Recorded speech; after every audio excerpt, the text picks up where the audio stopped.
और भारत पाक तनाव के बीच में बड़ी खबर, 7 मई को मॉक ड्रिल करेंगे राज्य में। एमएचए की तरफ से जानकारी दी गई है कि जब ऐसी स्थिति हो तो सायरन बजा करके लोगों को आगाह किया जाएगा, मॉक ड्रिल होगा। तो राज्यों को मॉक ड्रिल के निर्देश दिए गए हैं। गृह मंत्रालय की राज्यों को एडवाइजरी जारी की गई है। सुरक्षा के लिए राज्य मॉक ड्रिल करें। सायरन की मॉक ड्रिल भी राज्यों की तरफ से किया जाए, कहा गया है। ब्लैकआउट की भी मॉक ड्रिल होगी।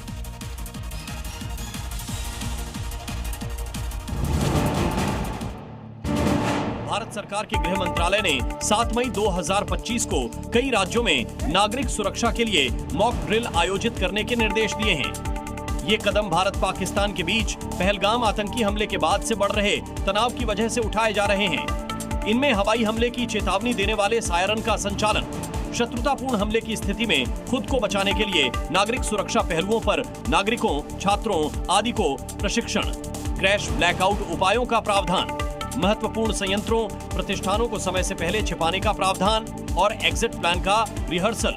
ये अभ्यास 1971 के भारत पाकिस्तान युद्ध के बाद पहली बार इतने बड़े पैमाने पर हो रहा है, जो मौजूदा तनावपूर्ण स्थिति को देखते हुए महत्वपूर्ण माना जा रहा है। नमस्ते जी में बढ़ते आगे, दिखाते हैं आपको देश की टॉप 5 खबरें। पाकिस्तान से तनाव के बीच बैठकों का दौर जारी है। प्रधानमंत्री नरेंद्र मोदी ने राष्ट्रीय सुरक्षा सलाहकार अजीत डोभाल और गृह सचिव के साथ हाई लेवल बैठक की। वहीं जम्मू कश्मीर की बात की जाए तो आतंकी हमले के बाद वहां आतंकवादियों की सफाई के लिए ऑपरेशन ऑल आउट चलाया जा रहा है। पुंछ जिले के बफलियाज इलाके में सुरक्षा बलों ने तलाशी अभियान भी चलाया।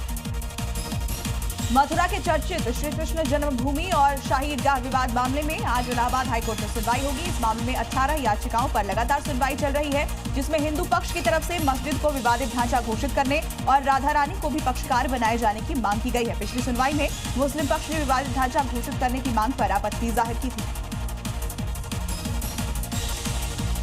भारत की वाटर स्ट्राइक से पाकिस्तान का गला सूख गया। भारत की चिनाब नदी का पानी रोके जाने पर सिंधु नदी प्रणाली प्राधिकरण ने गहरी चिंता जताई।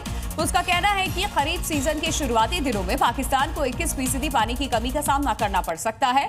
दरअसल IRSA के अध्यक्ष मोहम्मद शब्बीर की अध्यक्षता में सलाहकार समिति की बैठक हुई और इस दौरान भारत के एक्शन और इस चिंताजनक स्थिति पर चर्चा की गई।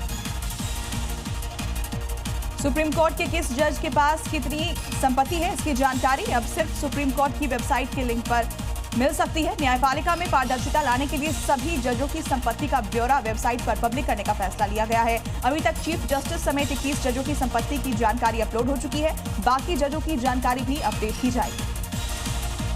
पश्चिम बंगाल के दीघा में जगन्नाथ मंदिर निर्माण पर ओडिशा से लेकर के पश्चिम बंगाल तक राजनीतिक तेज हो गई है। पुरी के श्री जगतपति महाराजा दिव्य सिंह देव की दीघा में जगन्नाथ मंदिर को लेकर के गंभीर आपत्ति जताई गई। उन्होंने कहा कि बंगाल की ओर से जगन्नाथ धाम नाम से मंदिर का निर्माण धार्मिक रिवाजों का उल्लंघन है।